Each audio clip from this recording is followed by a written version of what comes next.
So hello guys, welcome you all back to one more fresh video of this channel. So इस video में हम discuss करेंगे India's upcoming naval fighter aircraft that is TDF and China's upcoming naval fighter aircraft that is J-31 या फिर FC-31। अगर हम TDF की history की बात करें तो TDF का जो मॉडल है वो इसलिए प्रपोज किया जाता है क्योंकि जो एग्जिस्टिंग हमारे MiG-29 के फाइटर एयरक्राफ्ट है उनकी खराब परफॉर्मेंस, मैं कहूँ उनकी लेस अवेलेबिलिटी, ये एक रीज़न है कि TDF को जल्दी यहाँ पे एक्वायर कर दिया जाएगा by the Indian navy. Estimated की बात करें तो 2026 में इसका फर्स्ट फ्लाइट होना है एंड 2032 तक इसको इंडियन नेवी के सर्विस में इंटर करने का प्लान है। J-31 की बात करें तो इसका जो फर्स्ट फ्लाइट है वो 2012 में कंप्लीट हो गया है एंड इसने अपना जो इंडक्शन है वो अभी तक नहीं हुआ है। फ्यूचर में इसका इंडक्शन होने वाला है। अगर इसकी कंपनी की बात करें, किसने इसको बनाया है तो वो है एविक, यानी कि aviation industrial corporation of China. TDF की बात करें तो इसमें तीनों सरकारी कंपनीज इन्वॉल्व है, जैसे आपकी HAL, DRDO एंड ADA। तीन एजेंसीज इसमें, गवर्नमेंट एजेंसीज इसमें लगी है इसको बनाने के लिए। अगर हम यहाँ पे थोड़ी बहुत इंजन की बात कर लेते हैं तो इंजन में रशियन क्लिमोव RD-93 इंजन को लगाया गया है J-31 में। जो इंजन से ये 85 किलोमीटर का आफ्टर बर्निंग कंबाइनिंग थ्रस्ट देता है। यही इंजन का एक वेरिएंट आपके JF-17 में भी लगा हुआ है जिसको RD-93 MA इंजन कहा जाता है। एंड ये जो दो इंजन इसमें लगते हैं J-31 में, जो कंबाइनिंग थ्रस्ट पैदा होता है वो है 170 किलोन्यूटन। जबकि बात करें TDF की तो उसमें अमेरिकन फर्म जनरल इलेक्ट्रिक का F414EP इंजन लगता है। एंड इसमें अभी कौन सा वेरिएंट लगाया जाएगा वो कहना थोड़ा जल्दबाजी होगा, या फिर EPE वेरिएंट इसमें लगाया जाने वाला है, लेकिन INS-6 इंजन को भी यहाँ पे फर्स्ट प्रोटोटाइप में लगाया जा सकता है। सो अभी इसके बारे में कुछ कहना थोड़ा जल्दबाजी होगा। जो कंबाइनिंग थ्रस्ट पैदा होगा दोनों इंजन मिला के वो अराउंड वेरी करेगा 196 किलोन्यूटन टू 232 किलोन्यूटन के बीच में, depending upon the engine which will be installed in this fighter aircraft. कौन सा वेराइटिक इंजन इसमें लगने वाला है उसके ऊपर ये डिपेंड करने वाला है। अगर हम बात करें डायमेंशंस के बारे में, डायमेंशंस की बात करें तो लेंथ हम पहले डिस्कस करते हैं। तो 17.3 मीटर का लेंथ था आपका J-31 में, जबकि TDF का जो लेंथ है वो 16.3 मीटर है। विंग स्पैन की बात करें तो 11.5 मीटर आपका J-31 का है, जबकि TDF का 11.2 मीटर है। मैक्सिमम टेक ऑफ वेट की बात करें तो 28,000 किलोग्राम आपका J-31 का है, जबकि TDF का 26,000 किलोग्राम है। मैक्सिमम स्पीड की बात करें तो मैक 1.8 आपका J-31 का आता है, जबकि maximum speed of TDF is Mach 1.6।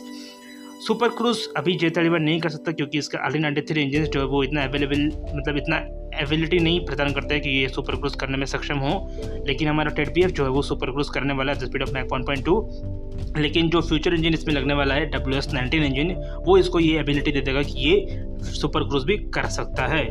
And यहाँ पे हम इंटरनल बात करें तो ये क्योंकि J-31 जो है वो एक 5th जनरेशन फाइटर एयरक्राफ्ट है as proposed by the Chinese aviation corporation. So इसमें इंटरनल वेपन भी आपको देखने को मिलेगा। एंड जबकि TDF जो कि 4.5 जनरेशन का फाइटर एयरक्राफ्ट है, सो इसमें आपको इंटरनल वेपन पे देखने को नहीं मिलेगा। रडार की बात करें तो टाइप 1475 AES रडार को प्लान किया जा रहा है आपके J-31 में, एंड उत्तम AES रडार को प्लान किया जा रहा है TDF में। अब उत्तम का कौन सा वेरिएंट इसमें लगने वाला है वो अभी कहना थोड़ा जल्दबाजी होगा, मतलब इसके बारे में अभी कुछ पब्लिक डोमेन में अवेलेबल नहीं है, क्योंकि TDF का जो रडार डोम है वो थोड़ा बड़ा है आपके तेजस मार्क 2 से। तो तेजस मार्क 2 में जो लगने वाला रडार 960 मॉडल्स का रडार उसमें लगने वाला है, तो उससे थोड़ा बड़ा रडार हम यहाँ पे एक्सपेक्ट कर सकते हैं। बात करें अगर एयर इंटेक्स की तो दोनों में ही डायवर्टरलेस सर्पेंटाइन एयर इंटेक्स को दिया गया है, जो कि थोड़ी सी मॉडर्न है एंड बहुत सारे रिसेंट एयरक्राफ्ट में यूज़ होती है। बात करें मिसाइल्स की तो सारे पॉपुलर मिसाइल्स ऑफ चाइना को J-31 फायर करने में सक्षम होगा। एंड TDF की बात करें तो उसमें ब्रह्मोस, एनजी एंड बाकी जितने भी पॉपुलर मिसाइल्स है DRDO के, वो भी इसमें लगने वाला है। अगर हम बात करें विंग साइज़ की तो विंग शेप की बात करें तो यहाँ पे ट्रेपेजोइडल विंग शेप आपको देखने को मिलता है J-31 पे, जो कि इंस्पायर्ड है American F-22 Raptor and American F-35 से। जबकि TDF जो है वो डेल्टा विंग डिज़ाइन के साथ आते हैं, क्योंकि TDF जो इंस्पायर्ड है नेवल तेजस से, सो इसी वजह से TDF में आपको डेल्टा विंग डिज़ाइन देखने को मिलता है। जनरेशन की बात हमने ऑलरेडी कर दी, 5th जनरेशन का आता है आपका J-31, जबकि 4.5 जनरेशन का आता है आपका TDF। हार्ड पॉइंट्स की बात करें तो J-31 में 12 हार्ड पॉइंट्स आपको देखने को मिलते हैं, जबकि आपके TDF में अभी तो मेंशन नहीं है, लेकिन ये एस्टिमेटेड हो सकता है कि 12 से 14 हार्ड पॉइंट्स इसमें लगने वाला है। बात करें अगर इलेक्ट्रॉनिक ऑप्टिकल सिस्टम की तो electronical optical system EOT-86 J-31 में लगने वाला है, एंड इसमें DAS EWS वॉरफेयर सूट लगने वाला है। जबकि बात करें TDF में तो इसमें DARE के यूनिफाइड इलेक्ट्रॉनिक वॉरफेयर सूट लगने वाला है, एंड यहाँ पे भी इलेक्ट्रॉनिक ऑप्टिकल सिस्टम लगने वाला है जो कि DARE के द्वारा बनाया जाने वाला है। आप अगर एक कॉमन बात करें तो कुछ लोगों को ये लगेगा कि जो इंडिया है वो बहुत ज़्यादा लेट हो चुका है अपना एक एयरक्राफ्ट को बनाने के लिए। यानी कि मैं सीधा कहूँ तो 2032 तक जब दुनिया 5वीं और 6वीं पीढ़ी के फाइटर एयरक्राफ्ट की तरफ मूव कर रही होगी, तभी हम एक 4.5 जनरेशन के फाइटर एयरक्राफ्ट को प्रोडक्शन में डालेंगे, यानी कि मास प्रोडक्शन को वो हिट करने वाला है। तो अब जानने की कोशिश करते हैं आखिर इंडिया क्यों एक TEDBF प्रोग्राम जो कि 4.5 जनरेशन का फाइटर एयरक्राफ्ट है उसको मास प्रोडक्शन में हिट कर रहा है 2028 तक, क्योंकि 2028 तक मोस्टली आपको 5th और 6th जनरेशन के फाइटर एयरक्राफ्ट देखने को मिलेंगे ऑल ओवर द ग्लोब।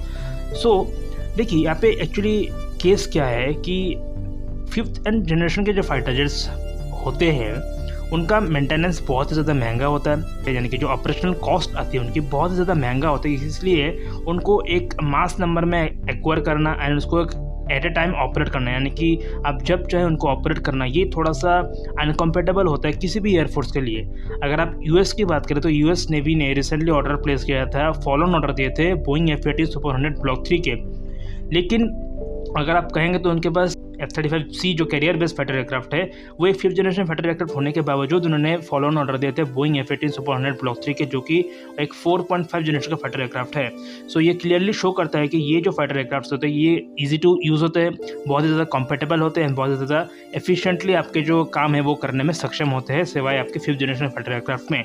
दूसरे प्रॉब्लम्स की बात करें तो 5th जनरेशन फाइटर एयरक्राफ्ट में आपका बहुत सारा चीज़ें वो कॉम्प्रोमाइज़ करना पड़ता है, उसमें आप एडिशनल फ्यूल टैंक्स लगा नहीं सकते हैं, लेकिन जो कि एक नेवल फाइटर जेट है इसके लिए रेंज सबसे ज़्यादा मैटर करता है, सिवाय आपके आरसीएस में थोड़ा 19-21 का फ़र्क भी आता है, तो ज़्यादा कुछ मैटर नहीं करता, लेकिन आपका जो रेंज है वो ज़्यादा मैटर करता है सिवाय आपके आरसीएस के। इसी वजह से अगर भारत हिट कर रहा है अपने TEDBF प्रोग्राम को 2028 तक मास प्रोडक्शन के लिए, या फिर मैं कहूँ तेजस मार्क 2 को, सो ये कोई गलत इसमें नहीं है, क्योंकि हमारा एम का भी आने वाला है। लेकिन देखिए एक्चुअली क्या होता है कि एयरफोर्स के फाइटर एयरक्राफ्ट में और नेवल फाइटर एयरक्राफ्ट में डिफरेंस होती है। एयरफोर्स के लिए आपके आरसीएस मैटर करते हैं, क्योंकि वो सिर्फ अपने ग्राउंड बेस जो अपने एयरपोर्ट होते हैं उसी के ऊपर डिपेंड करते हैं, लेकिन नेवल फाइटर जेट में ऐसा बिल्कुल भी नहीं है, उनको फ्लाई करना पड़ता है बहुत सारे टेरेंस में, मैं कहूँ तो ओवर द सी उसको फ्लाई करना पड़ता है, जिसकी वजह से उनको या रेंज जो है वो ज़्यादा चाहिए, क्योंकि उनको लैंडिंग के लिए आप किसी एक पर्टिकुलर आइलैंड में लैंड कर सकते हैं या फिर आपको बस एक एयरक्राफ्ट कैरियर में लैंड करना पड़ेगा, तो वहाँ तक पहुँचने के लिए आपको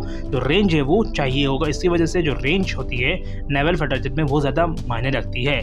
इसी वजह से TEDBF जो है वो प्रपोज किया जा रहा है by the ADA, DRDO, NHL for the Indian navy's upcoming जो आपका फाइटर जेट है उसको रिक्वायरमेंट को फुलफिल करने के लिए। सो गाइस, आई होप आपको जो कंसेप्ट है वो अच्छे से समझ में आया होगा। मिलते हैं बहुत जल्दी किसी न्यू वीडियो में। टिल देन, जय हिंद।